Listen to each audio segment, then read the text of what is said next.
Ang malawak na asul na kalangitan ng Maynila ang bumungad kay Gabriel Gabby Valderrama nang lumapag ang eroplano.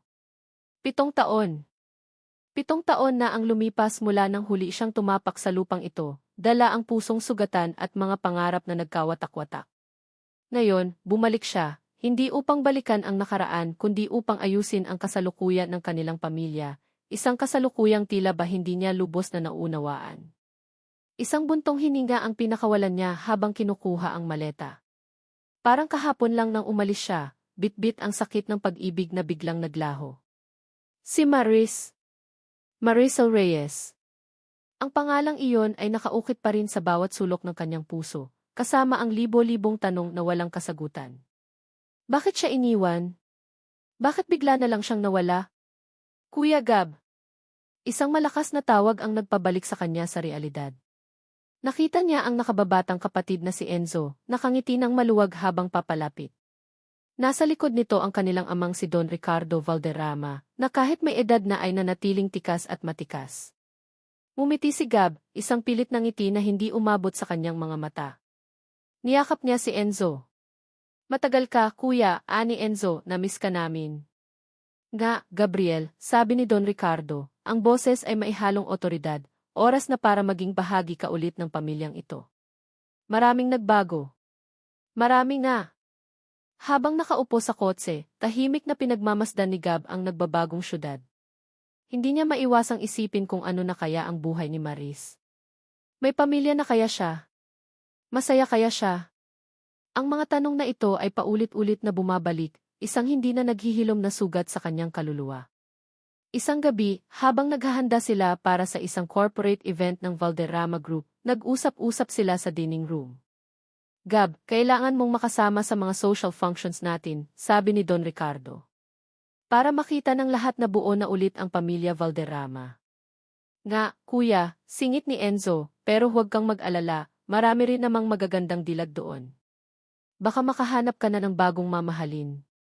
Isang mapait na ngiti ang isinukli ni Gab. Hindi ko iyan prioridad, Enzo. Pero kuya, seryoso, kilala mo ba si Pia Reyes? Ang ganda-ganda niya. Girlfriend ko na nga pala, kuya. Biglang tumindig si Gab. Pia Reyes? Marisol Reyes? Nagulat si Enzo sa reaksyon ng kapatid. Hindi ko sigurado ang pangalan ng nanay niya, kuya. Pero parang Maricel nga. Bakit kilala mo? Parang binuhusan ng malamig na tubig si Gab. Marisol. Hindi. Hindi maaaring mangyari ito. Pero paano kung malampag ang puso niya? Kailangan niyang malaman. Kinabukasan, sa isang gala event sa isang marangyang hotel sa Tagaytay, ang puso ni Gab ay kumakabog ng malakas. Naglalakad siya sa gitna ng maraming tao, naghahanap. Ang hangin ay sariwa, ngunit ang isip niya ay magulo. Maristi. Bulong niya nang makita ang isang pamilyar na anino. Naroon nga si Maricel. Mas maganda pa sa huling alaala niya. Nakasuot ng simpleng itim na gown, ngunit ang kanyang presensya ay kapansin-pansin. Nakikipag-usap siya sa ilang kaibigan, tumatawa ng mahina. Bigla siyang lumingon at nagtama ang kanilang mga mata. Ang ngiti ni Maris ay nawala. Napalitan ng gulat, takot at pagkatapos ay isang walang emosyong tingin. Mabilis siyang tumalikod, tila hindi siya nakita. Naramdaman ni Gab ang matinding kirot sa dibdib. Bakit siya umiiwas? Bakit siya parang multo sa kanya? Sinundan niya si Maris, ngunit bago niya ito maabutan, may isang boses na pumigil sa kanya. Gab! Nandito ka na pala. Si Enzo, kasama ang isang dalagita. Isang dalagitang napakapamilyar sa kanya, sa paraang hindi niya maintindihan. Malaki ang mga mata nito, matangos ang ilong, at ang labi ay may pamilyar na kurba. Parang nakikita niya ang isang bahagi ng kanyang sarili. Kuya, si Pia nga pala, pagpapakilala ni Enzo, Pia, si Kuya Gab ko, kapatid ko. Inilahad ni Gab ang kamay niya, ngunit ang mata niya ay nakatitig sa mukha ng dalagita. Pia. Reyes? Tumango si Pia, opo, sir. Ang puso ni Gab ay parang pinipiga. Si Pia. Ang anak ni Maris. 17 taon. Ito ang edad ni Pia. 17 taon mula nang huli silang magkasama ni Maris. Isang malamig na kaba ang kumalat sa kanyang katawan. Napatingin siya kay Maris na ngayon ay nasa malayo na, tila ba lumulubog sa karamihan. Niyakap ni Enzo si Pia ng mahigpit. Magkita tayo sa garden mamaya, love ha? May sasabihin ako sa'yo. Sige, love, tugon ni Pia, nakangiti. Ang salitang di love ay parang punyal na tumusok sa puso ni Gab. Ang babaeng mahal ng kapatid niya ay anak niya. Ang ideyang iyon ay pumasok sa kanyang isip, kasabay ng panginginig ng kanyang mga kamay. Naramdaman niya ang matinding pagkahilo. Kinailangan niyang humawak sa isang mesa para hindi matumba. Ang mukha ni Pia. Hindi ito maaaring nagkataon lang. Ang kanyang mga mata, ang kurba ng kanyang ngiti. Ito ay ang kanyang sarili, ngunit sa mas batang bersyon. Kinabukasan, habang nasa opisina, hindi mapakali si Gab. Hindi niya matanggal sa isip ang mukha ni Pia. Napatingin siya sa kanyang refleksyon sa salamin. Matangkad, matikas, may mga kulubot na sa gilid ng mata dahil sa pag-aalala. Pagkatapos ay inilabas niya ang kanyang cellphone at hinanap ang profile ni Pia Reyes sa social media. Nakita niya ang isang litrato ni Pia na nakangiti ng maluwag. Napatingin si Gab sa sarili niya sa salamin, pagkatapos ay muling sinulyapan ang larawan ni Pia. Ang pamilyar na kurba ng labi. Ang lalim ng mga mata. Ang hugis ng mukha. Ang pagkakahawig ay nakakapanindig balahibo. Sino ka ba talaga, Pia? Ang tanong na iyon ay umalinggaw sa kanyang isipan, isang hindi masagot na palaisipan na magpapabago sa kanyang buhay. Nang makita ni Maris Reyes Valderrama si Gab, parang huminto ang mundo niya. Bumalik ang lahat, ang sakit, ang pangulila, ang takot. Ang ngiti na pilit niyang isinuot sa mukha ay biglang naglaho, napalitan ng panginginig ng buong katawan. Agad siyang tumalikod, nagpanggap na hindi niya ito nakita. Hindi pwede. Hindi pwedeng bumalik si Gab sa buhay niya ngayon. Pero alam niya sa sarili niya na hindi na siya pwedeng tumakas. Ang pagdating ni Gab ay parang sumpa, isang paalala sa lahat ng mga sikretong pilit niyang ibinaon sa pinakamalalim na sulok ng kanyang puso. 7 taon na ang lumipas, 7 taon siyang nabuhay sa katahimikan, 7 taon niyang pitrotektahan si Pia. Ma, pwede ba tayong mag-usap tungkol sa tatay ko? Parang kidlat na tumama ang tanong ni Pia habang nag-aalmusal sila kinabukasan. Nawalan ng kulay ang mukha ni Maris. Anak, ilang beses ko bang sasabihin sa'yo? Wala na siya, pilit niyang kalmado ang boses, pero narinig niya ang panginginig niyon. Matagal na siyang wala. Bakit mo pa rin inuungkat yan? Kasi po, ma, may nakita akong lumang litrato sa kabinet mo. May lalaking kahawig ko po. At parang kamukha rin po ni Tito Gab. Sino po siya? Tanong ni Pia, na maihalo ng pagdududa sa kanyang tinig. Napatayo si Maris. Ang lumang album. Paano nakuha ni Pia iyon? Nagmamadali siyang lumapit sa kabinet, binuksan ito, at nakitang ang wala na ang album. Napapikit siya ng mariin. Ang nakaraan ay humahabol sa kanya. Flashback. Naalala ni Maris ang isang hapon sa Tagaytay, kung saan sila nagpipiknik ni Gab. Niyakap siya nito ng mahigpit habang tinititigan nila ang bulkan ng Taal. Maris, balang araw, bubuo tayo ng sarili nating pamilya dito, sabi ni Gab, ang tinig ay puno ng pag-asa. Ikaw, ako at ang mga anak natin. Walang maghihiwalay sa atin. Ngumiti si Maris, ramdam ang init ng pagmamahal ni Gab. Ito ang panahong walang bakas ng problema, puno ng pangarap. Ngunit ang pangarap na iyon ay mabilis na naglaho. Ang susunod na naaalala niya ay ang malamig na mukha ni Don Ricardo Valderrama, nakaupo sa harap niya sa isang mamahaling opisina. Ang buntis na tiyan ni Maris ay bahagyang umbok, ngunit pilit niya itong tinatago sa ilalim ng kanyang damit. Miss Reyes, ang boses ni Don Ricardo ay parang yelo, alam mo ba ang ibig sabihin ng pangalan ng aming pamilya sa industriya? Hindi namin hahayaang masira yan ng isang babaeng tulad mo. Nanlamig si Maris. Wala po akong ginagawang masama, sir. Nagmamahalan po kami ni Gab. Pagmamahal? Isang kasinungalingan. Ang anak ko ay nakatakda sa mas mataas na posisyon. Hindi sa isang babaeng walang apelyido, walang yaman, at masisira lang ang reputasyon ng Valderrama. Binalibag ni Don Ricardo ang isang folder sa mesa. Alam ko ang lahat ng tungkol sa'yo, Miss Reyes. Ang mga utang ng pamilya mo, ang sakit ng nanay mo. Kung hindi ka aalis sa buhay ng anak ko, sisiguraduhin kong pati ang nalalabing dignidad ng pamilya mo ay mawawala. At ang bata sisiguraduhin kong hindi iyan makikita ng araw. Niyayanig si Marie sa takot. Hindi siya natatakot para sa sarili niya, kundi para sa anak niya at sa kanyang pamilya. Walang nagawa si Maris kundi sumunod. Pilit niyang nilayuan si Gab, nagpadala ng isang sulat na puno ng kasinungalingan at naglaho na parang bula. End of flashback. Ma! Okay ka lang po ba? Tanong ni Pia, nag-aalala. Pilit mumiti si Maris. Okay lang, anak. Masama lang ang pakiramdam ko. Huwag mo nang isipin ang mga lumang bagay. Basta ako, ang gusto ko ay maging masaya ka. At secure. Kinabukasan, isang mensahe ang natanggap ni Maris sa kanyang cellphone. Mula kay Gab. Maris, kailangan nating mag-usap. Alam ko na. Nanlaki ang mga mata ni Maris.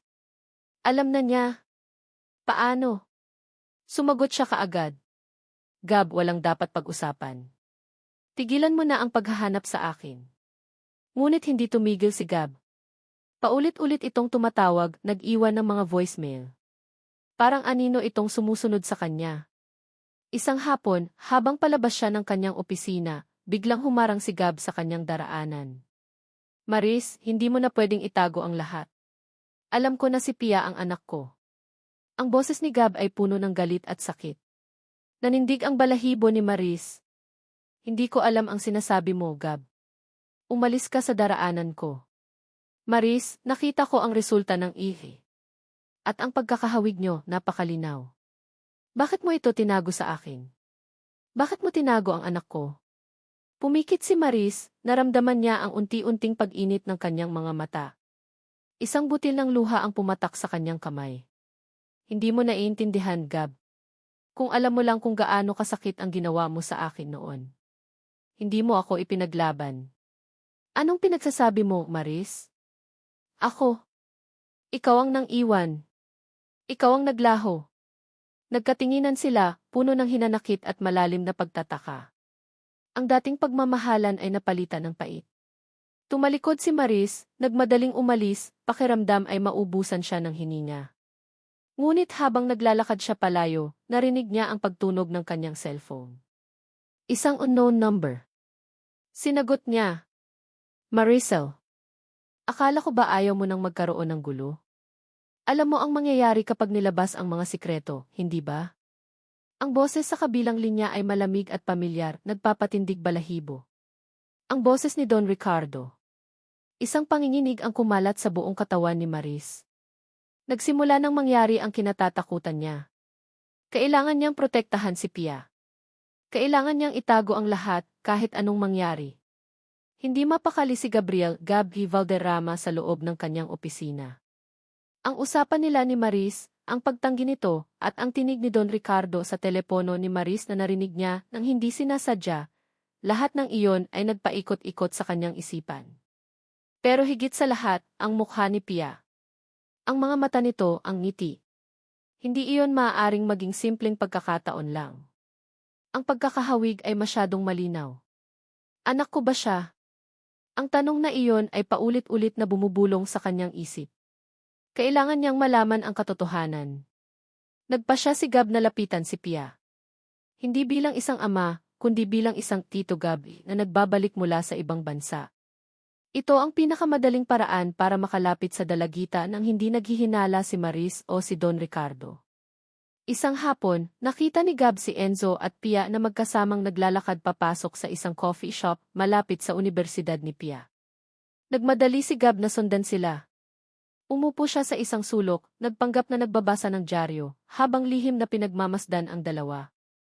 Love, ano nang gusto mo? Tanong ni Enzo kay Pia, habang hinahawakan ang kamay nito.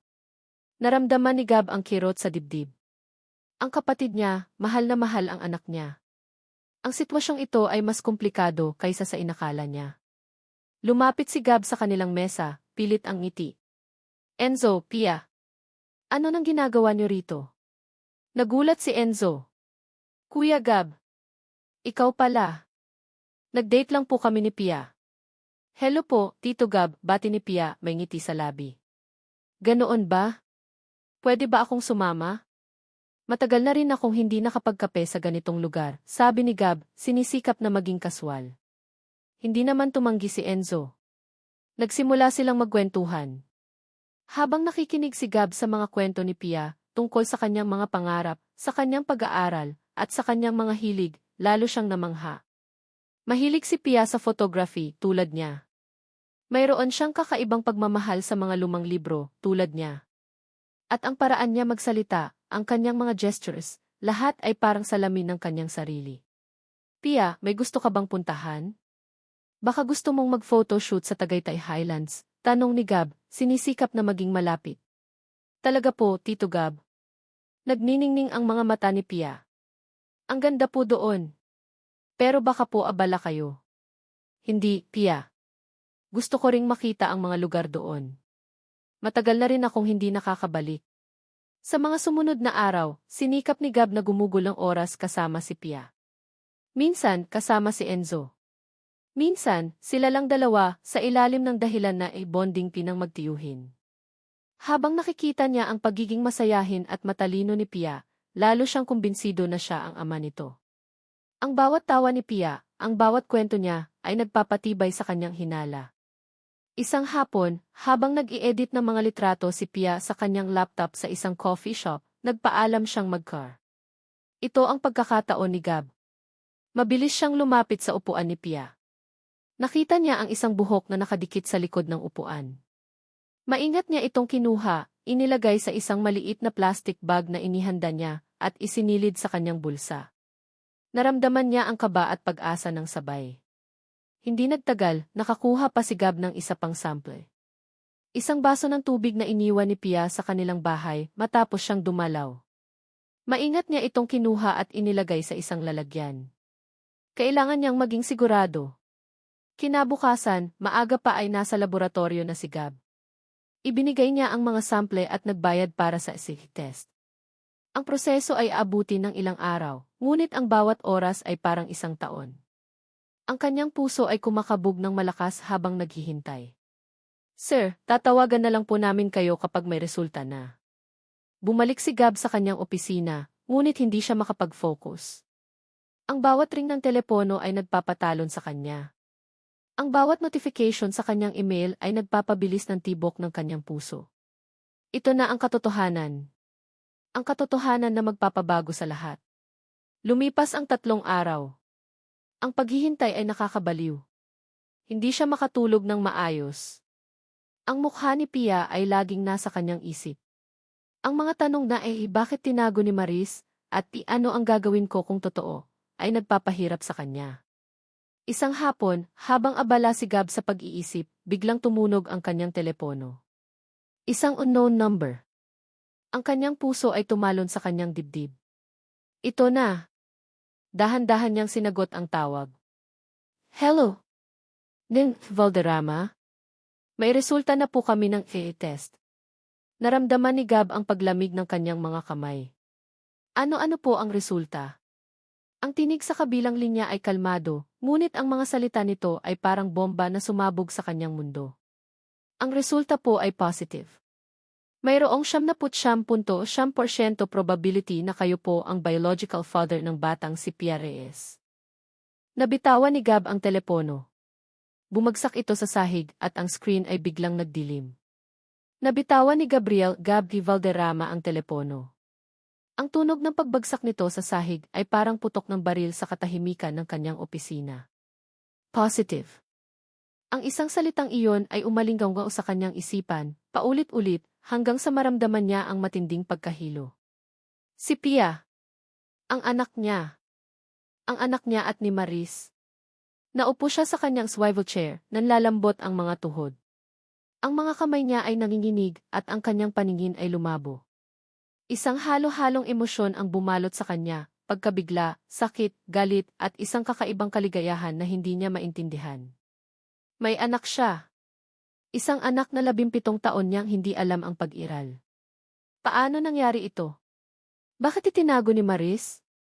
Ang mga tanong na ito ay parang mga kutsilyong tumutusok sa kanyang puso. Ang pagmamahal niya kay Maris ay biglang napalitan ng matinding galit. Paano nagawa ni Maris na itago ang isang napakalaking katotohanan sa kanya? Ang katotohanan na may bunga ang kanilang pagmamahalan. Kinuha niya ang telepono, ang screen nito ay basag. Hindi niya alintana. Ang tanging nasa isip niya ay si Maris. Kailangan niyang harapin ito. Ngayon na. Agad siyang nagmaneho patungo sa opisina ni Maris. Ang bawat segundo ay parang kawalang hanggan. Ang kanyang puso ay kumakabog ng malakas, handa sa isang komprontasyon. Pagdating niya sa gusali, walang paalam siyang pumasok, diretso sa opisina ni Maris. Nakita niya si Maris na nakaupo sa kanyang mesa, abala sa mga papeles. Nang makita siya ni Gab, nanlaki ang mga mata nito at agad na tumayo. Gab, anong ginagawa mo rito? Paano ka nakapasok? Ang boses ni Maris ay maihalong gulat at galit. Huwag kang magkunwari, Maris, sabi ni Gab, ang kanyang tinig ay malamig at puno ng pait. Alam ko na. Si Pia. Anak ko siya, hindi ba? Namutla si Maris. Ang kanyang mga mata ay nag-iwas at ang kanyang mga kamay ay nanginginig. Anong pinagsasabi mo? Nababaliw ka na ba? Walang kinalaman ang anak ko sa'yo. Huwag mo akong lokohin, Maris. May zate test ako. Positive. 79.7%. Sigaw ni Gab, inilabas ang basag na telepono at ipinakita ang huling mensahe sa screen. Bakit mo itinago sa akin? Bakit mo ipinagkait sa akin ang anak ko? Itinago ko. Gab, ikaw ang umalis? Ikaw ang nang iwan sa akin. Akala mo ba madali para sa akin ang lahat? Akala mo ba wala akong pinagdaanan? Sumigaw si Maris, ang kanyang mga mata ay puno ng luha.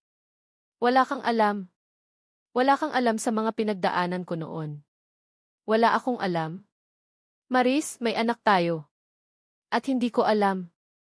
Habang ako'y nagdurusa sa pag-alis mo, ikaw pala ay nagtatago ng isang napakalaking sikreto. Paano mo nagawa yan sa akin? Ang galit ni Gab ay umabot sa sukdulan. Hindi mo ako maiintindihan. Sigaw ni Maris, at bigla siyang tumakbo palabas ng opisina. Iniwan si Gab na nakatayo doon, puno ng galit at sakit. Naiwan si Gab na nakatulala. Ang pagtanggi ni Maris ay lalo lang nagpatindi sa kanyang galit. Hindi niya maintindihan ang mga sinabi nito. Anong pinagdaanan? Anong hindi niya alam? Pagbalik niya sa bahay, ang kanyang isip ay magulo. Kailangan niyang mag-isip ng malinaw. Ang tanging nakapagpapagaan ng kanyang loob ay ang ideya na may anak siya. Isang anak na ngayon ay nasa kanyang piling. Ngunit ang anak na iyon ay kasintahan ng kanyang kapatid. Isang gabi, habang naghahanda sila ng hapunan, narinig ni Gab ang boses ni Pia sa telepono. Nasa kabilang linya si Enzo. Love, na-miss kita agad. Sabi ni Pia, ang kanyang boses ay puno ng kilig. Love. Kita tayo bukas, ha? Mag-date ulit tayo. Naramdaman ni Gab ang matinding kirot sa dibdib. Ang anak niya. Ang kapatid niya. Ang sitwasyong ito ay parang isang masamang panaginip. Paano niya sasabihin kay Pia ang katotohanan? Paano niya sasabihin kay Enzo? Ang ideya na ang kanyang sariling anak ay nasa isang relasyon sa kanyang kapatid ay nakakapanindig balahibo. Hindi niya kayang manahimik. Kailangan niyang malaman ang buong katotohanan mula kay Maris. Ngunit kung patuloy itong magtatago, kailangan niyang humanap ng ibang paraan. Naalala niya si Manang Rosa, ang matandang kasambahay ni Maris noong bata pa ito. Si Manang Rosa ang nag-alaga kay Maris. Kung mayroong nakakaalam ng nakaraan ni Maris, ito ay si Manang Rosa. Kinabukasan, naghanap si Gab ng address ni Manang Rosa. Hindi ito madali, ngunit sa tulong ng ilang lumang kontak, nahanap niya ang maliit na bahay nito sa isang liblib na bahagi ng probinsya. Pagdating niya sa bahay ni Manang Rosa, nakita niya ang matanda na nagdidilig ng halaman. Lumapit si Gab at nang makita siya ni Manang Rosa, nanlaki ang mga mata nito. Gab! Ikaw ba yan? Sabi ni Manang Rosa, ang kanyang mukha ay puno ng gulat. Manang Rosa, bati ni Gab, kailangan ko po ang tulong niyo. Pinapasok ni Manang Rosa si Gab sa kanyang bahay. Nag-aalangan si Manang Rosa, ngunit nakita niya ang matinding pag-aalala sa mukha ni Gab. Manang, tungkol po ito kay Maris at Pia, sabi ni Gab. Alam ko na po na si Pia ang anak ko. Pero bakit po itinago ni Maris? May sinabi po ba siya sa inyo noon? Napabuntong hininga si Manang Rosa. Ang kanyang mga mata ay puno ng lungkot. Gab, napakahirap ng pinagdaanan ni Maris noon. Hindi madali ang lahat. May mga bagay na hindi mo alam. Ano po yun, Manang? Kailangan kong malaman ang lahat. Bakit niya itinago ang anak ko? Pakiusap ni Gab. Tumingin si Manang Rosa kay Gab, ang kanyang mga mata ay puno ng awa. Gab, ang amang si Don Ricardo. Siya ang dahilan kung bakit nagkahiwalay kayo ni Maris. At may mas malaki pa siyang sikreto na itinago kay Maris, isang sikreto na hindi niya kayang sabihin sa iyo hanggang ngayon. Nanlaki ang mga mata ni Gab. Si Don Ricardo. Ang kanyang ama. At may mas malaki pang sikreto. Ang mga salita ni Manang Rosa ay nagpabago sa lahat. Ang galit niya kay Maris ay biglang napalitan ng pagkalito at pagdududa. Isang bagong palaisipan ang lumitaw, mas malalim at mas madilim kaysa sa inakala niya. Nanginginig ang mga kamay ni Maris Reyes Valderrama habang nakatitig sa screen ng kanyang cellphone. Ang boses ni Don Ricardo, malamig at nagbabanta, ay umalinggaw pa rin sa kanyang isipan. Akala ko ba ayaw mo nang magkaroon ng gulo? Alam mo ang mangyayari kapag nilabas ang mga sikreto, hindi ba? Ang mga salitang iyon ay parang mga kadena na muling gumapos sa kanya, nagpapaalala sa isang sumpa na pilit niyang tinatakasan sa loob ng 17 taon. Ang pagdating ni Gab ay nagdulot ng gulo sa kanyang tahimik na buhay. Ang pagkakita kay Gab sa opisina niya, ang galit sa mga mata nito, ang pagbanggit sa SCP test, lahat ng iyon ay nagpatunay na ang kanyang pinakamalaking takot ay nagiging realidad. Hindi na niya kayang itago. Pilit niyang iniwasan si Gab sa mga sumunod na araw. Nagbago siya ng ruta pa uwi, hindi sinasagot ang mga tawag nito, at ipinagbilin sa kanyang sekretarya na huwag itong papasukin sa kanyang opisina. Ngunit ang bawat pag-iwas ay lalo lang nagpapahirap sa kanya. Ang kanyang isip ay patuloy na bumabalik sa nakaraan, sa mga gabing hindi siya makatulog dahil sa takot. Flashback. Naalala ni Maris ang isang umaga, ilang linggo matapos siyang iwan ni Gab, o sa akala niya ay iniwan siya. Nalaman niyang buntis siya. Ang balita ay dapat na magdulot ng kaligayahan, ngunit ito ay nagdulot lamang ng matinding pangamba. Alam niyang hindi niya kayang itahin ang bata ng mag-isa, lalo na sa kalagayan ng kanyang pamilya noon. Ang kanyang ina ay may malubhang sakit at ang kanilang negosyo ay halos malugi na. Isang araw, habang papalabas siya ng ospital matapos ang kanyang check-up, may humarang sa kanyang sasakyan. Si Don Ricardo Valderrama. Ang mukha nito ay walang emosyon, ngunit ang kanyang mga mata ay puno ng pagbabanta. Miss Reyes, sabi ni Don Ricardo, alam ko ang lahat. Ang tungkol sa bata. At ang tungkol sa kalagayan ng pamilya mo. Nanlamig si Maris. Paano niya nalaman? May dalawa kang pagpipilian, patuloy ni Don Ricardo, ang boses ay parang serpente. Una, aalis ka sa buhay ng anak ko, magtatago ka, at hindi mo na kailanman sasabihin kay Gab ang tungkol sa batang yan. Bilang kapalit, tutulungan ko ang pamilya mo. Babayaran ko ang mga utang nyo at bibigyan ko ng pinakamahusay na paggamot ang nanay mo. Magiging secure ang buhay mo at ng magiging anak mo nang walang Gab. At ang pangalawa po, tanong ni Maris, nanginginig ang boses. Ngumiti si Don Ricardo, isang ngiting hindi umabot sa kanyang mga mata. Ang pangalawa, sasabihin mo kay Gab. At sisiguraduhin kong mawawalan kayo ng lahat. Ang negosyo nyo ay babagsak, ang nanay mo ay hindi makakatanggap ng gamot, at ang bata sisiguraduhin kong hindi iyan makikita ng araw. Maintindihan mo ba, Miss Reyes? Kaya kong gawin ang lahat para protektahan ang pangalan ng Valderrama. Niyayanig si Maris sa takot. Hindi siya makahinga. Ang mga banta ni Don Ricardo ay totoo.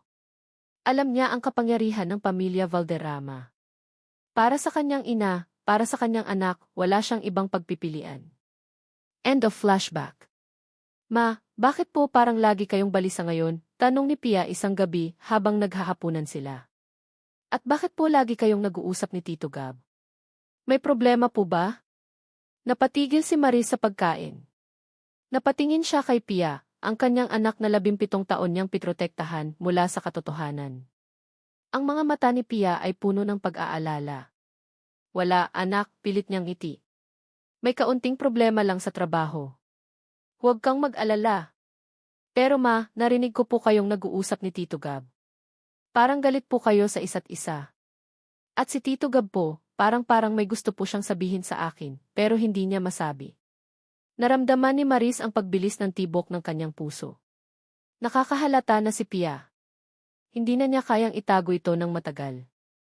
Alam niyang hindi titigil si Gab hanggat hindi niya nalalaman ang buong katotohanan. At alam din niya na si Don Ricardo ay hindi titigil sa pagbabanta. Ang bawat araw ay parang isang ticking bomb. Ang mga mensahe ni Gab ay patuloy na dumarating, puno ng pakiusap at galit. Maris, kailangan nating mag-usap. Para kay Pia. Isang umaga, habang naghahanda si Maris para sa trabaho, nakita niya ang isang lumang litrato ni Gab sa kanyang drawer. Ang ngiti ni Gab, ang mga mata nito na puno ng pagmamahal. Ang sakit na nakaraan ay muling bumalik. Puno siya ng pagsisisi. Kung sana ay naging matapang siya noon. Kung sana ay ipinaglaban niya si Gab. Ngunit ngayon, ang tanging mahalaga ay si Pia. Hindi niya hahayaang malaman ni Pia ang katotohanan mula sa iba, lalo na mula kay Gab na puno ng galit, o mula kay Don Ricardo na puno ng pagbabanta. Kailangan niyang maging matapang. Kailangan niyang sabihin ang lahat kay Pia. Ngunit paano? Paano niya sasabihin sa kanyang anak na ang lalaking mahal nito, ang titito Enzot nito, ay tiyuhin pala nito? At ang lalaking kinasusuklaman niya, ang itito Gab, ay ang kanyang tunay na ama? Ang mga salita ay parang bara sa kanyang lalamunan. Hindi niya alam kung paano sisimulan ang isang kwento na puno ng sakit, kasinungalingan at pagtatago. Naramdaman ni Enzo Valderrama ang kakaibang kaba sa tuwing nakikita niya si Kuya Gab at Pia na magkasama. Hindi niya maintindihan kung bakit. Si Kuya Gab, na matagal nang nawala, ay biglang nagpakita ng labis na interes kay Pia. Mas madalas pa silang magkasama kaysa sa kanya at kay Pia. Ang dating paghanga niya sa kanyang kuya ay unti-unting napalitan ng pagdududa at isang matinding panibugho.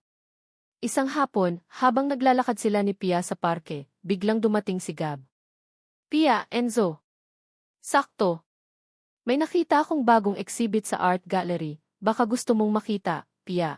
Tanong ni Gab, ang mga mata ay nakatuon kay Pia. Talaga po, Tito Gab. Nagniningning ang mga mata ni Pia. Ang galing. Gusto ko po yan. Kuya, may plano na po kami ni Pia, singit ni Enzo, pilit na pinapakalma ang sarili. Ay, ganoon ba? Sige, next time na lang, sabi ni Gab, ngunit ang kanyang tingin ay nanatili kay Pia, na tila ba may gusto pa siyang sabihin. Naramdaman ni Enzo ang matinding inis. Bakit lagi na lang si Kuya Gab ang sentro ng atensyon? Kahit sa pag-ibig niya kay Pia, tila ba may hadlang. Simula pa lang, lagi na lang siyang nasa ilalim ng anino ni Gab. Mas matalino si Gab, mas matagumpay, at mas pinapabora ng kanilang ama. Ngayon, pati ba naman ang babaeng mahal niya, kukunin din ito. Kinabukasan, habang naglalaro sila ng basketball sa court ng subdivision, hindi mapakali si Enzo. Hindi niya malimutan ang tingin ni Gab kay Pia. Pre, anong problema mo? Hindi ka makashoot, sabi ng kanyang kaibigan. Wala, pre. May iniisip lang, sagot ni Enzo, ngunit ang kanyang isip ay lumilipad. Isang gabi, habang naghahapunan sila, napansin ni Enzo na tahimik si Don Ricardo. Pagkatapos ng hapunan, tinawag siya ng kanyang ama sa library. Enzo, may napapansin ka ba sa kuya mo? Tanong ni Don Ricardo. Ang kanyang boses ay kalmado, ngunit may pahiwatig. Po? Saan po, Dad? Sa mga kilos niya. Sa paglapit niya kay Pia. Tumingin si Don Ricardo kay Enzo, ang kanyang mga mata ay matalim. Hindi mo ba napapansin? Parang may kakaiba sa pagitan nila. Ang kuya mo, hindi iyan basta-basta magpapakita ng interes sa isang babae ng walang dahilan. Naramdaman ni Enzo ang pagbilis ng tibok ng kanyang puso. Ano po bang ibig niyong sabihin, Dad? Ang ibig kong sabihin, Enzo, ay kailangan mong maging mas matalino. Ang kuya mo, simula pa lang, lagi na lang siyang nauuna sa'yo. Sa lahat ng bagay. Hindi mo ba hahayaan na pati ang babaeng mahal mo ay makuha niya? Ang mga salita ni Don Ricardo ay parang laso na kumalat sa isipan ni Enzo. Tama ang kanyang ama. Lagi na lang siyang pangalawa. Ang lahat ng gusto niya, tila ba ayaw ni Gab na mapunta sa kanya. Ang pagmamahal niya kay Pia ay totoo at hindi niya hahayaang may kumuha nito sa kanya. Pero Dad, bakit naman po gagawin ni Kuya yan? Hindi mo pa ba nakikita, Enzo? Ang mga Valderrama, kapag may gusto, kinukuha. At ang kuya mo, may gusto. Kung hindi ka kikilos, mawawala sa'yo si Pia. Ngumiti si Don Ricardo, isang ngiting hindi umabot sa kanyang mga mata. Kailangan mong lumaban, Enzo. Ipakita mo sa kanya na hindi ka na ang batang kapatid na laging nasa ilalim ng anino niya. Ang mga salita ni Don Ricardo ay nagbigay ng lakas ng loob kay Enzo, ngunit kasabay nito ay isang madilim na hangarin. Hindi niya hahayaang maagaw ni Gab si Pia. Hindi na siya magiging pangalawa. Isang hapon, habang naglalakad si Enzo sa hallway ng kanilang bahay, narinig niya ang boses ni Gab mula sa study room. Bahagyang nakabukas ang pinto. Maris, kailangan mong sabihin kay Pia ang totoo. Hindi ko na kaya itong itago. Ang boses ni Gab ay puno ng pagkabahala. Hindi, Gab. Hindi ko pwedeng gawin yan. Hindi mo naiintindihan ang sitwasyon. May mga bagay na hindi mo alam. Ang boses ni Maris ay puno ng takot at desperasyon. Maris, alam ko na ang tungkol kay Dad. Alam ko na ang ginawa niya sa'yo noon. Pero hindi mo pwedeng hayaang magpatuloy ang kasinungalingan na ito. Lalo na't si Pia at Enzo. Biglang napatigil si Enzo. Ang kanyang puso ay kumalabog ng malakas.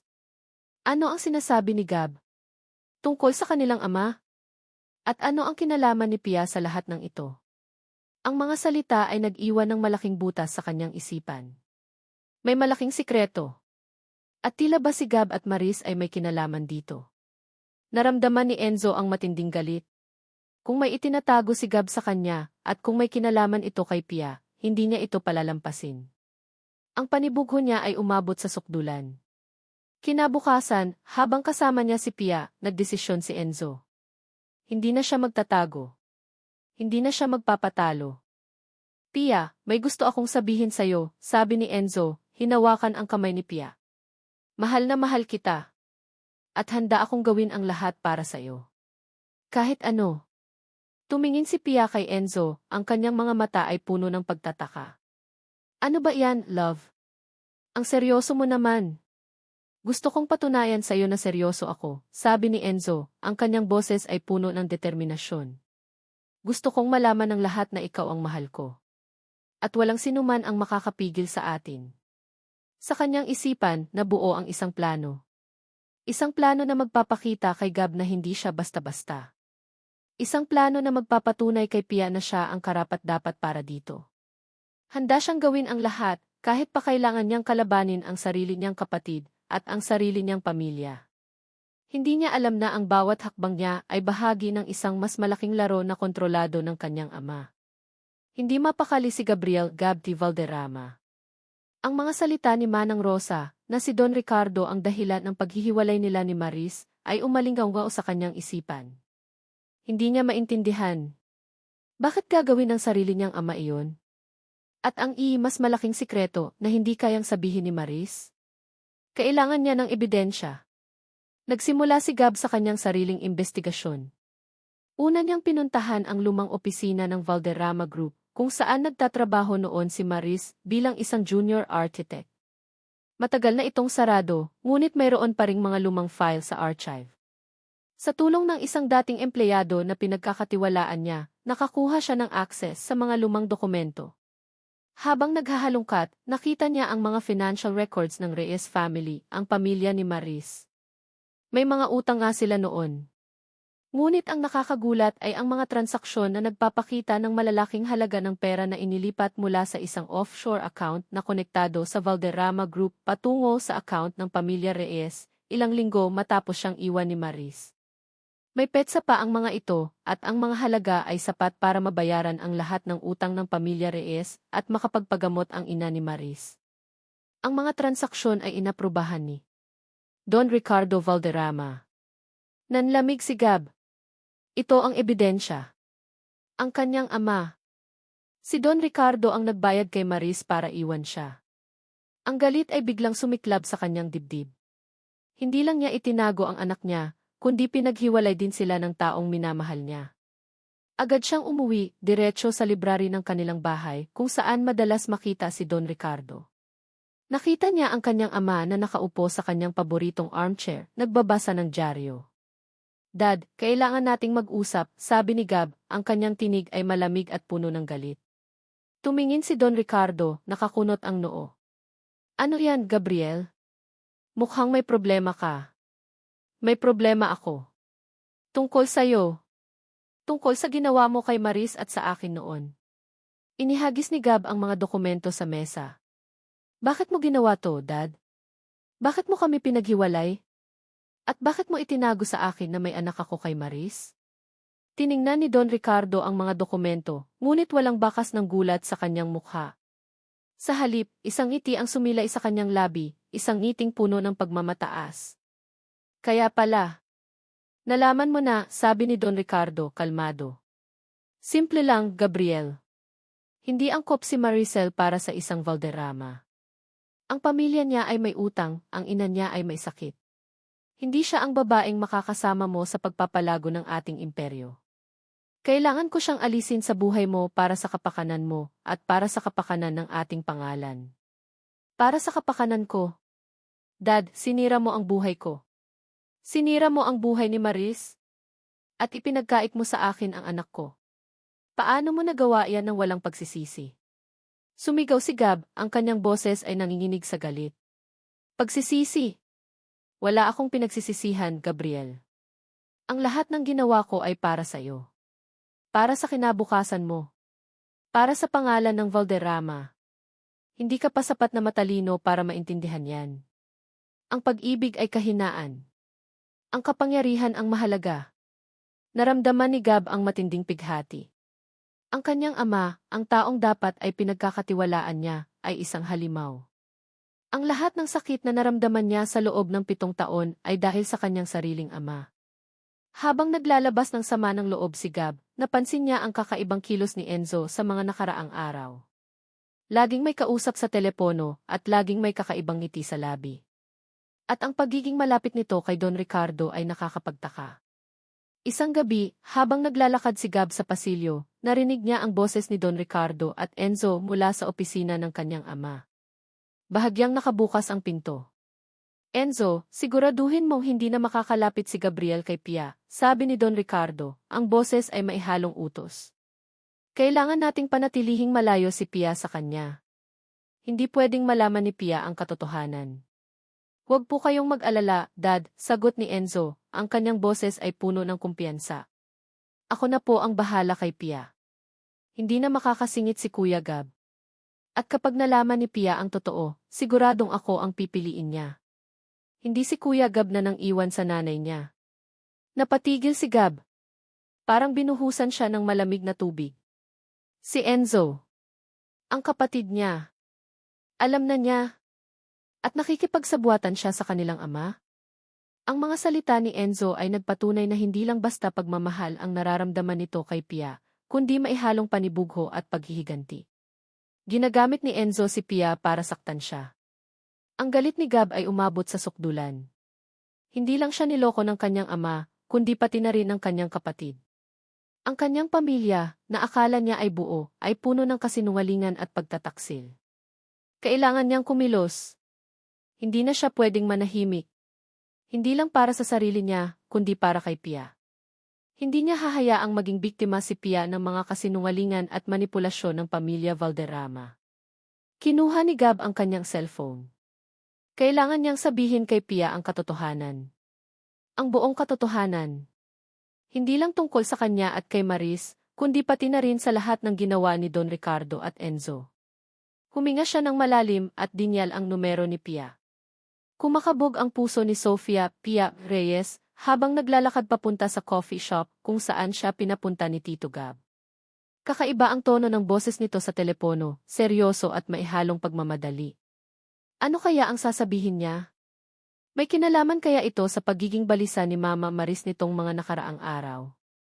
Pagdating niya sa coffee shop, nakita niya si Tito Gab na nakaupo sa isang sulok, mukhang seryoso. Sinalubong niya ito ng ngiti, ngunit hindi sumukli si Tito Gab. Sa halip, isang malalim na buntong hininga ang pinakawalan nito. Pia, may kailangan akong sabihin sa'yo, panimula ni Gab, ang kanyang boses ay malumanay ngunit puno ng bigat. Isang bagay na dapat mo nang malaman. Isang bagay na matagal nang itinago sa'yo. Naramdaman ni Pia ang kaba. Ano po yon, Tito Gab? Tungkol po ba kay Mama? Mas malalim pa doon, Pia, sabi ni Gab at inilabas niya ang isang folder. Binuksan niya ito at ipinakita kay Pia ang isang dokumento. Pia, anak ako ang tunay mong ama. Nanlaki ang mga mata ni Pia. Parang may pumalo sa kanya. Ang mga salita ay umalinggaw sa kanyang isipan, ngunit hindi niya maintindihan. Ano po? Tito Gab, nagbibiro po ba kayo? Hindi, Pia. Totoo ito, sabi ni Gab, ang kanyang mga mata ay puno ng sakit at pagmamahal. Inilabas niya ang isang kopya ng HIV test result. Ito ang patunay. At ang mga litrato mo noong bata ka, ang pagkakahawig niyo ni Maris, at ang pagkakahawig mo sa akin. Lahat ay nagtuturo sa iisang katotohanan. Tiningnan ni Pia ang dokumento, pagkatapos ay ang mga litrato. Nakita niya ang isang lumang larawan ni Maris na kayakap ang isang sanggol, at sa likod nito ay may sulat kamay na Pia, 1,978. Mayroon ding litrato ni Gab noong kabataan nito, at ang pagkakahawig sa kanya ay nakakapanindig balahibo. Hindi. Hindi ito totoo, bulong ni Pia, nanlalambot ang kanyang mga tuhod. Nagsisinungaling po kayo. Ang tatay ko ay patay na. Sabi ni Mama. Pia, hindi ako nagsisinungaling. Ang mama mo. Itinago niya ito dahil sa isang malalim na dahilan. Dahil sa lolo mo, si Don Ricardo. Sinimulan ni Gab na ipaliwanag ang lahat, ang tungkol sa paghihiwalay nila ni Maris, ang pagbabanta ni Don Ricardo, at kung paano niya nalaman ang lahat. Ngunit hindi na nakinig si Pia. Ang kanyang isipan ay puno ng galit at pagtataksil. Ang kanyang ina, ang taong pinagkakatiwalaan niya ng buong puso, ay nagsinungaling sa kanya sa loob ng 17 taon. At si Tito Gab, ang taong bigla na lang sumulpot, ay sinisira ang kanyang mundo. Hindi. Ayoko nang marinig yan. Sumigaw si Pia, tumayo ng padabog. Nagsisinungaling kayong lahat. Niloloko niyo ako. Paano niyo nagawa yan sa akin? Paano niyo itinago ang ganito kalaking bagay? Pia, makinig ka sa akin. Hindi madali ang lahat. May mga dahilan ang mama mo. Mga dahilan? Anong dahilan, Tito Gab? Ang saktan ako. Ang lokohin ako. Hindi ko kayo maintindihan. Ang kanyang mga mata ay puno ng luha, at ang kanyang boses ay nanginginig sa galit. Ayoko na. Ayoko na kayong makita. Tumakbo si Pia palabas ng coffee shop, hindi alintana ang mga taong nakatingin sa kanya. Ang kanyang puso ay parang dinudurog. Ang lahat ng pinaniniwalaan niya ay gumuho sa isang iglap. Ang kanyang pamilya, ang kanyang pagkakakilanlan, lahat ay kasinungalingan. Habang tumatakbo siya ng walang direksyon, biglang may humawak sa kanyang braso. Si Enzo. Pia. Anong nangyari? Bakit ka umiiyak? Tanong ni Enzo, nag-aalala. Niyakap ni Pia si Enzo ng mahigpit, humahagulgol. Enzo. Si Tito Gab. Nagsinungaling sila sa akin. Lahat sila.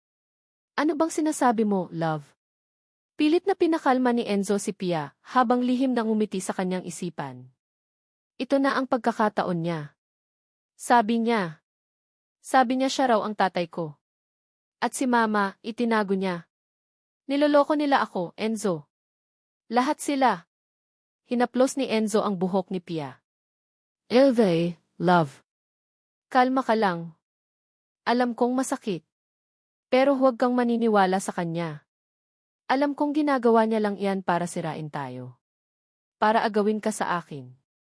Pero may pinakita siyang papeles, Enzo. Zana test daw.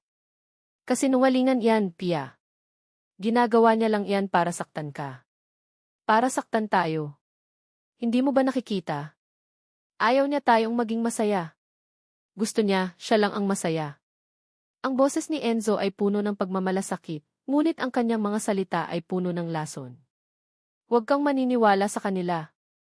Ako lang ang nagmamahal sa'yo ng totoo. Ako lang ang hindi magsisinungaling sa'yo. Niyakap ni Pia si Enzo ng mas mahigpit, humahagulgol pa rin. Ang mga salita ni Enzo ay parang pampakalma sa kanyang naguguluhang isipan. Sa gitna ng lahat ng kasinungalingan, si Enzo lang ang tila ba totoo. Gusto kong umalis, Enzo, bulong ni Pia. Ayoko na rito. Ayoko na silang makita. Sige, love. Sasama ako sa'yo. Kahit saan, sabi ni Enzo, ang kanyang mga mata ay may kakaibang kislap. Pero bago tayo umalis, kailangan mong harapin ang mama mo. Kailangan mong malaman ang buong katotohanan mula sa kanya. Dinala ni Enzo si Pia pauwi. Pagdating nila sa bahay, nakita nila si Maris na nakaupo sa sala, balisa. Nang makita niya si Pia, agad itong tumayo. Pia, anak. Saan ka galing? Nag-alala ako sa'yo. Ngunit hindi sumagot si Pia. Sa halip, lumapit siya kay Maris, ang kanyang mga mata ay puno ng galit at sakit. Ma, sabi ni Pia, ang kanyang boses ay malamig at puno ng hinanakit. Totoo ba? Totoo ba ang sinabi ni Tito Gab? Na siya ang tatay ko? At itinago mo sa akin ang lahat. Napatigil si Maris. Ang kanyang mukha ay namutla. Hindi siya makasagot. Ang kanyang katahimikan ay nagsilbing kumpirmasyon sa lahat ng kinatatakutan ni Pia. Nanatili si Maris de Reyes Valderrama na nakatayo, nakatulala, habang tumatakbo si Pia palabas ng bahay. Ang mga salita ni Pia, puno ng galit at hinanakit, ay umalinggaw sa kanyang isipan. Totoo ba? Totoo ba ang sinabi ni Tito Gab? Na siya ang tatay ko? At itinago mo sa akin ang lahat. Ang kanyang katahimikan ay ang pinakamalaking kumpirmasyon. Nanginig ang kanyang mga kamay. Lumapit si Enzo, ang kanyang mukha ay puno ng pag-aalala, ngunit may kakaibang kislap sa kanyang mga mata na hindi napansin ni Maris. Tita Maris, susundan ko po si Pia. Mag-ingat po kayo, sabi ni Enzo at agad na sumunod kay Pia. Naiwan si Maris na mag-isa, ang kanyang mundo ay gumuho. Ang kanyang pinakamalaking takot ay nagkatotoo. Nalaman na ni Pia ang katotohanan. At ang paraan ng pagkakaalam nito ay ang pinakamasakit na paraan. Nanginig ang kanyang mga kamay habang nakita niya ang isang nakatuping papel sa mesa ni Pia. Isang sulat. Ang kanyang puso ay kumalabog ng malakas. Dahan-dahan niya itong binuksan. Mama, hindi ko po maintindihan ang lahat. Ang sakit po. Ang sakit na malaman na ang buong buhay ko ay isang kasinungalingan. Bakit po? Bakit niyo po itinago sa akin? Hindi ko na po alam kung sino ang paniniwalaan ko. Kailangan ko po ng oras. Kailangan ko pong lumayo. Huwag niyo po akong hahanapin. Pia. Nabitawan ni Maris ang sulat. Lumuhod siya sa sahig, humahagulgol. Ang bawat salita ay parang punyal na tumusok sa kanyang puso. Ang kanyang anak. Ang kanyang pinakamamahal na anak ay nasasaktan dahil sa kanya. Dahil sa mga sikretong pilit niyang itinago. Kinuha niya ang kanyang cellphone, nanginginig ang mga kamay. Kailangan niya ng tulong. Kailangan niya si Gab. Gab. Humahagulgol siya sa telepono. Gab, si Pia. Nalaman na niya ang lahat. At umalis siya. Umalis siya kasama si Enzo. Maris? Anong nangyari? Kalma ka lang, sabi ni Gab, ang boses ay puno ng pag-aalala. Basahin mo ang sulat niya, Gab, sabi ni Maris, habang patuloy na umiiyak. Nagsisisi ako, Gab. Nagsisisi ako sa lahat ng itinago ko. Ang lahat ng ginawa ko dahil sa kanya. Dahil kay Don Ricardo. Narinig ni Gab ang pagbuntong hininga sa kabilang linya. Maris, alam ko na. Nalaman ko na ang lahat ng ginawa ni Dad. Patawarin mo ako. Hindi ko alam ang pinagdaanan mo. Hindi, Gab. Ako ang dapat humingi ng tawad. Patawarin mo ako sa pagtatago kay Pia. Patawarin mo ako sa pag-alis ko noon. Humahagulgol si Maris, ang kanyang boses ay puno ng pagsisisi. Pinilit ako ni Don Ricardo. Binantaan niya ang pamilya ko. Binantaan niya ang buhay ng anak ko. Wala akong ibang pagpipilian, Gab. Wala akong ibang magawa. Doon, sa gitna ng kanilang kawalan ng pag-asa, sinimula ni Maris na ikwento ang lahat. Ang bawat detalye ng pagbabanta ni Don Ricardo. Kung paano siya pinilit na lumayo kay Gab. Kung paano siya nabuhay sa takot sa loob ng 17 taon. Ang bawat salita ay puno ng sakit at pighati. Sa kabilang linya, tahimik na nakikinig si Gab. Ang kanyang galit kay Maris ay unti-unting napalitan ng awa at pag-unawa. Naramdaman niya ang matinding sakit sa puso para kay Maris sa lahat ng pinagdaanan nito. Ang kanyang ama. Ang kanyang sariling ama ang nagdulot ng lahat ng sakit na ito. Maris, sabi ni Gab, ang kanyang boses ay malumanay, hindi mo kasalanan. Ako ang may kasalanan. Dapat ay ipinaglaban kita. Dapat ay hindi ako umalis. Hindi, Gab. Pareho tayong biktima, sabi ni Maris, ang kanyang boses ay nanginginig. Pero ngayon, kailangan nating hanapin si Pia. Kailangan nating ayusin ang lahat. Maris. Hahanapin natin siya. Magkasama tayo, sabi ni Gab, ang kanyang tinig ay puno ng determinasyon. Saan kaya sila pupunta? May lugar ba si Pia na madalas niyang puntahan kapag malungkot siya? Nagsimulang mag-isip si Maris. May isang lumang bahay sa Tagaytay. Ang bahay ng lola ko noon. Madalas siyang pumunta doon kapag may problema siya. Tahimik doon. Agad na nagmaneho si Gab patungo sa bahay ni Maris. Nang makita niya ito, niyakap niya ito ng mahigpit. Ito ang unang pagkakataon na niyakap niya si Maris sa loob ng 17 taon. Sa gitna ng kanilang kawalan ng pag-asa, isang maliit na pag-asa ang sumibol. Ang kanilang mga puso ay nagsimulang maghilom kahit paunti-unti. Nagmaneho sila patungo sa Tagaytay, ang kanilang isip ay puno ng pag-aalala para kay Pia. Ang daan ay tahimik, ngunit ang kanilang mga puso ay puno ng kaba. Habang papalapit sila sa lumang bahay, nakita nila ang isang motorsiklo na nakaparada sa labas. Motorsiklo ni Enzo. Mabilis silang bumaba ng kotse. Nakita nila ang bahagyang nakabukas na pinto ng bahay. Dahan-dahan silang lumapit. Narinig nila ang mga boses mula sa loob. Ang boses ni Pia at ang boses ni Enzo. Pia, huwag ka nang umalis, sabi ni Enzo, ang kanyang boses ay maihalong pagmamadali at pagmamay-ari. Dito ka lang sa akin. Ako lang ang nagmamahal sa'yo ng totoo. Enzo, kailangan kong umuwi, sabi ni Pia, ang kanyang boses ay nanginginig. Kailangan kong mag-isip. Hindi ko na kaya to. Hindi. Hindi ka aalis? Sumigaw si Enzo at narinig nila ang tunog ng paghila. Hindi mo ako iiwan, Pia. Ako ang mahal mo. Hindi si Kuya Gab na bigla na lang sumulpot. Narinig ni Gab at Maris ang pag-iyak ni Pia. Nagkatinginan sila, puno ng takot. Ang boses ni Enzo ay nagbago. Hindi na ito ang Enzo na kilala nila. Ito ay isang Enzo na puno ng galit at pagmamay-ari. Enzo, bitawan mo ako. Nasasaktan ako. Sigaw ni Pia. Walang pag-aalinlangan, binuksan ni Gab ang pinto.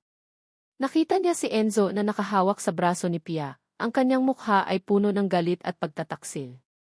Si Pia ay umiiyak at ang kanyang mukha ay puno ng takot. Walang pag-aalinlangan, binuksan ni Gabi Valderrama ang pinto. Bumungad sa kanya ang eksena na nagpatindig ng kanyang balahibo. Si Enzo, nakahawak ng mahigpit sa braso ni Pia, ang kanyang mukha ay puno ng galit at pagtataksil. Si Pia ay umiiyak at ang kanyang mukha ay puno ng takot. Enzo! Bitawan mo siya! Sumigaw si Gab at agad na lumapit. Nagulat si Enzo. Binitawan niya si Pia at humarap kay Gab, ang kanyang mga mata ay nagliliyab sa galit. Kuya! Anong ginagawa mo rito? Bakit ka sumusunod sa amin? Ikaw ang dapat kong tanungin, Enzo. Anong ginagawa mo kay Pia? Tanong ni Gab at lumapit din si Maris, ang kanyang mukha ay puno ng pag-aalala para sa kanyang anak. Ma! Bulong ni Pia at agad na lumapit kay Maris, niyakap ito ng mahigpit. Enzo, ano ba yan? Bakit mo ginagawa yan kay Pia? Tanong ni Maris, ang kanyang boses ay nanginginig. Ngumisi si Enzo, isang ngiting puno ng pait. Kaya pala kayong dalawa ang magkasama. Nagpapanggap kayong naghahanap kay Pia, pero ang totoo, kayo ang may pakana ng lahat. Gusto niyo lang akong sirain. Gusto niyo lang agawin si Pia sa akin. Enzo, hindi mo naiintindihan ang sitwasyon, sabi ni Gab, pilit na pinapakalma ang kanyang sarili. Si Pia anak ko siya. Kasinungalingan. Sumigaw si Enzo. Kasinungalingan yan, kuya. Ginagawa mo lang yan para saktan ako. Para iparamdam sa akin na lagi na lang akong nasa ilalim ng anino mo. Simula pa lang, ikaw na lang lagi ang magaling. Ikaw na lang ang pinapabora ni Dad. At ngayon, pati ba naman ang babaeng mahal ko, kukunin mo pa? Ang mga salita ni Enzo ay parang mga kutsilyong tumutusok kay Gab. Ang lahat ng panibugho at insecurity ni Enzo ay lumabas. Enzo, hindi ako ang kalaban mo, sabi ni Gab. Ang kalaban natin ay ang mga kasinungalingan na itinago sa atin. Ang kalaban natin ay ang taong nagmanipula sa ating lahat. Anong sinasabi mo? Tanong ni Enzo, naguguluhan. Si Dad, Enzo, sabi ni Gab. Siya ang nagmanipula sa lahat. Siya ang nagbayad kay Maris para iwan ako noon. Siya ang nagbanta sa kanya para itago si Pia. At siya ang nagmanipula sa'yo para maging ganito ka. Nanlaki ang mga mata ni Enzo. Hindi. Nagsisinungaling ka, kuya. Mahal ako ni Dad. Hindi niya gagawin yan sa akin. Mahal? Enzo, ginamit ka lang niya. Sumigaw si Maris, ang kanyang mga mata ay puno ng luha. Ginamit ka niya para sirain si Pia at Gab. Para protektahan ang pangalan ng Valderrama. Hindi mo ba nakikita? Ginamit niya tayong lahat. Niyayanig si Enzo. Ang kanyang isip ay naguguluhan. Ang mga salita ni Gab at Maris ay parang mga bomba na sumasabog sa kanyang mundo. Ang kanyang ama, ang taong pinagkakatiwalaan niya, ay isang manipulator. Biglang bumukas ang pinto. Si Don Ricardo Valderrama. Ang kanyang mukha ay kalmado, ngunit ang kanyang mga mata ay matalim. Ano na nangyayari rito? Tanong ni Don Ricardo. Ang kanyang boses ay puno ng otoridad. Gabriel, Maris, bakit kayo nandito? At Enzo, bakit ganyan ang mukha mo? Dad, ikaw ang dapat magpaliwanag. Sumigaw si Gab at inilabas niya ang mga dokumento na nagpapatunay sa mga transaksyon. Ito ang patunay, Dad. Ikaw ang nagbayad kay Maris para iwan ako. Ikaw ang nagbanta sa kanya. Ikaw ang nagtago kay Pia sa akin. Tiningnan ni Don Ricardo ang mga dokumento at isang ngisi ang sumilay sa kanyang labi. Kaya pala. Nalaman mo na. Pero wala kang mapapatunayan, Gabriel. Ang mga dokumento na yan ay hindi sapat. Hindi sapat. Sumigaw si Maris, ang kanyang boses ay puno ng galit. Don Ricardo, wala kang puso. Sinira mo ang buhay namin. Pinaghiwalay mo kami ni Gab. At ipinagkait mo kay Pia ang kanyang ama. Dahil lang sa pangalan ng Valderrama? Para sa kapakanan ng pamilya, Maricel, sabi ni Don Ricardo, ang kanyang boses ay malamig. At ikaw, Enzo, tumingin siya sa kanyang anak, hindi mo ba nakikita? Ang kuya mo at ang babaeng iyan ay sinisiraan ako. Ginagawa lang nila yan para sirain ang ating pamilya. Hindi, Dad. Sumigaw si Enzo, ang kanyang mukha ay puno ng sakit. Totoo ba ang sinasabi nila? Ginawa mo ba ang lahat ng yan? Ginamit mo ba ako para saktan si Kuya Gab? Ngumisi si Don Ricardo. Ginamit? Enzo, ginawa ko lang ang nararapat. Ang Valderrama ay dapat manatiling malinis. At ang mga taong makakasira dito ay dapat alisin. Narinig ni Pia ang lahat. Ang kanyang mga mata ay nanlaki sa gulat at sakit. Ang kanyang lolo, ang taong pinagkakatiwalaan niya, ay ang mastermind sa likod ng lahat ng kasinungalingan. Ang kanyang kasintahan, si Enzo, ay ginamit lang siya. Lolo T. Bulong ni Pia, ang kanyang boses ay nanginginig. Totoo po ba yan? Tumingin si Don Ricardo kay Pia, at sa unang pagkakataon, may bakas ng pag-aalala sa kanyang mga mata. Pia, apo. Hindi mo naiintindihan. Ginawa ko lang yan para sa'yo. Para sa kinabukasan mo. Para sa akin. Sinira mo ang buhay ko. Sinira mo ang pamilya ko. At ginamit mo si Enzo para saktan ako. Sumigaw si Pia at bumagsak siya sa sahig, humahagulgol. Niyakap ni Marie si Pia ng mahigpit. Si Gab ay nakatayo doon, ang kanyang mukha ay puno ng galit at sakit. Ang kanyang ama, ang taong dapat ay pinagkakatiwalaan niya, ay isang halimaw. Biglang naramdaman ni Don Ricardo ang matinding sakit sa dibdib. Napahawak siya sa kanyang puso at ang kanyang mukha ay namutla. Napaupo siya sa isang upuan at ang kanyang hininga ay bumigat. Dad! Sumigaw si Enzo at agad na lumapit sa kanyang ama. Nagsimulang magkagulo ang lahat. Ang lahat ng sikreto ay nabunyag. Ang lahat ng kasinungalingan ay lumabas. Ngunit ang presyo ay napakamahal. Ang pagbagsak ni Don Ricardo ay nagdulot ng gulat at kaguluhan. Agad na dinala siya sa ospital at naiwan ang lahat na nakatulala, puno ng halo-halong emosyon. Ang mga sikretong matagal nang nakabaon ay nabunyag na, ngunit ang presyo ay napakamahal. Si Sofia at Pia Reyes ay nakaupo sa tabi ni Maris, humahagulgol pa rin. Ang kanyang mundo ay gumuho. Ang kanyang ina, ang taong pinagkakatiwalaan niya, ay nagsinungaling. Ang kanyang kasintahan, si Enzo, ay ginamit lang siya. At ang kanyang lolo, ang taong dapat ay nagpoprotekta sa kanya, ay ang mastermind sa likod ng lahat ng kasinungalingan. Lumapit si Gabby Valderrama sa kanila, ang kanyang mukha ay puno ng pag-aalala. Umupo siya sa tabi ni Pia, at dahan-dahan niyang hinawakan ang kamay nito. Pia, anak, sabi ni Gab, ang kanyang boses ay malumanay. Alam kong masakit ang lahat. Pero hindi ka nag-iisa. Nandito kami ng mama mo para sa'yo. Tumingin si Pia kay Gab, ang kanyang mga mata ay puno ng luha at pagdududa. Paano po? Paano ko po kayo paniniwalaan? Lahat po kayo nagsinungaling sa akin. Alam ko, anak, sabi ni Maris, niyakap si Pia ng mahigpit. Nagsisisi ako, Pia. Nagsisisi ako sa lahat ng itinago ko. Pero ginawa ko yan para protektahan ka. Para sa kaligtasan mo. Sinimulan ni Maris na ikwento muli ang lahat, mas detalyado. Ang pagbabanta ni Don Ricardo, ang kanyang takot, ang kanyang kawalan ng pagpipilian. Nakinig si Pia, at kahit masakit, unti-unti niyang naintindihan ang bigat ng pasanin na dinala ng kanyang ina. Kaya po pala bulong ni Pia, naalala ang mga pagkakataong balisa si Maris, ang mga pagkakataong umiiwas ito sa mga tanong niya tungkol sa kanyang ama. Lumipas ang mga araw. Si Don Ricardo ay nasa ospital, nagpapagaling. Si Enzo ay hindi lumalabas ng kanyang kwarto, puno ng pagsisisi at kahihiyan. Si Pia ay nanatiling tahimik, ngunit unti-unti niyang tinatanggap ang presensya ni Gab at Maris. Isang hapon, habang si Pia ay nagbabasa sa sala, lumapit si Enzo. Ang kanyang mukha ay payat at puno ng sakit. Pia, sabi ni Enzo, ang kanyang boses ay nanginginig. Patawarin mo ako. Nagsisisi ako sa lahat ng ginawa ko. Ginamit ako ni Dad. Pero hindi ko dapat hinayaan na mangyari iyon. Hindi ko dapat sinaktan ang damdamin mo. Tumingin si Pia kay Enzo. Nakita niya ang tunay na pagsisisi sa mga mata nito. Enzo, bakit mo ginawa iyon? Dahil sa panibugho, Pia, sagot ni Enzo, yumuko. Lagi na lang akong nasa ilalim ng anino ni Kuya Gab. Gusto kong patunayan sa kanya na kaya kong maging mas magaling.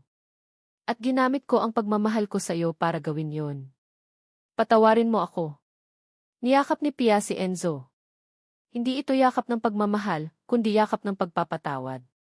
Enzo, kailangan mong ayusin ang sarili mo. Kailangan mong maging masaya sa sarili mo, hindi sa paghahambing sa iba. Sa mga sumunod na linggo, unti-unting naghilom ang mga sugat. Si Don Ricardo, matapos makalabas ng ospital, ay naging mas tahimik. Hindi na siya kasing tigas ng dati. Tila ba ang pangyayari ay nagpabago sa kanya? Isang araw, habang naghahapunan sila, tumingin si Don Ricardo kay Pia. Pia, apo. Patawarin mo ako. Naging bulag ako sa aking kapangyarihan. Hindi ko nakita ang sakit na idinulot ko sa inyo. Nagulat ang lahat. Ito ang unang pagkakataon na humingi ng tawad si Don Ricardo. Tumingin si Pia sa kanyang lolo, at kahit masakit pa rin ang nakaraan, nakita niya ang isang bakas ng pagsisisi sa mga mata nito. Si Pia ay nagsimulang gumugol ng mas maraming oras kasama si Gab. Nagkukwentuhan sila tungkol sa kanilang mga hilig, sa kanilang mga pangarap. Unti-unti, nakita ni Pia ang isang ama sa katauhan ni Gab. Isang ama na handang gawin ang lahat para sa kanya. Isang gabi, habang naglalakad sila ni Gab sa dalampasigan, tumingin si Pia sa kanya. Tatay, bulong ni Pia. Napatigil si Gab. Ang kanyang puso ay kumalabog ng malakas. Ito ang unang pagkakataon na tinawag siya ni Pia ng kitatay. Salamat po, tatay, sabi ni Pia, ang kanyang mga mata ay puno ng pagmamahal. Salamat po at hindi po kayo sumuko sa akin. Salamat po at nahanap ko kayo. Niyakap ni Gab si Pia ng mahigpit, ang kanyang mga mata ay puno ng luha. Ito ang pinakamagandang tunog na narinig niya sa kanyang buhay. Ang kanyang anak. Ang kanyang anak ay tinanggap na siya. Ngunit may isang bagay pa na kailangan niyang malaman. Ang buong kwento. Ang lahat ng detalye. Hindi lang para sa kanya, kundi para kay Pia. Kailangan nilang harapin ang nakaraan ng buong tapang. Lumipas ang mga buwan at unti-unting naghilom ang mga sugat ng nakaraan. Ang tahanan ng mga Valderrama, na dati puno ng mga sikreto at tensyon, ay napalitan na ngayon ng tawanan at pagmamahalan. Si Pia, na ngayon ay masigla at puno ng pag-asa, ay ganap nang tinanggap si Gabriel, Gab E. Valderrama bilang kanyang ama. Hindi na lang Tito Gab kundi tatay. Isang umaga, habang nag-aalmusal sila sa balkonahe, nakangiting tiningnan ni Pia si Gab at Maris Reyes Valderrama. Nandoon na ang lahat, si Gab na naghahanda ng kape, si Maris na naglalagay ng pagkain sa plato ni Pia. Isang pamilya. Isang tunay na pamilya. Naaalala ko po, tatay, panimula ni Pia, noong una po tayong nag-usap, galit na galit po ako. Parang gumuho po ang mundo ko. Ngumiti si Gab. Anak. At masakit sa akin na makita kang ganoon. Pero masakit din sa akin na hindi ko alam ang pag-iral mo sa loob ng 7 taon. Hinawakan niya ang kamay ni Maris. Ang mama mo, napakalaki ng sakripisyo. At pinatawad ko na siya sa lahat ng nangyari. At ako rin, sabi ni Maris, tinitigan si Gab ng may pagmamahal. Patawarin mo ako, Gab. Sa lahat ng sakit na dinulot ko sa'yo. Pero ngayon, malaya na tayo sa lahat ng takot at sikreto. Si Enzo, matapos ang lahat ng nangyari, ay nagpa siyang magsimula ng bago. Sumailalim siya sa therapy at unti-unti niyang natutunan na harapin ang kanyang mga insekuridad. Hindi na siya kasing apektado ng anino ni Gab. Naging masaya siya sa kanyang sarili. Nagdesisyon siyang mag-aral sa ibang bansa, kumuha ng master's degree sa business administration. Isang araw, tumawag si Enzo mula sa New York. Kuya, Dad, Tita Maris, Pia.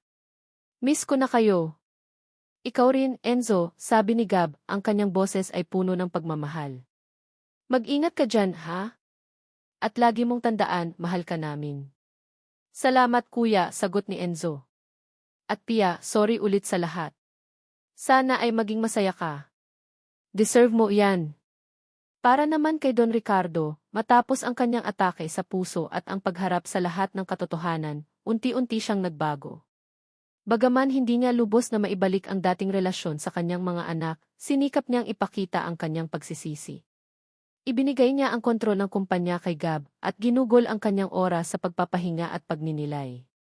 Minsan, nakikita siyang nakikipaglaro sa mga aso sa kanilang hardin, isang bagay na hindi niya ginagawa noon. Ang pag-ibig ni Gab at Maris ay muling namulaklak. Hindi ito ang pag-ibig ng mga kabataan na puno ng init at kilig.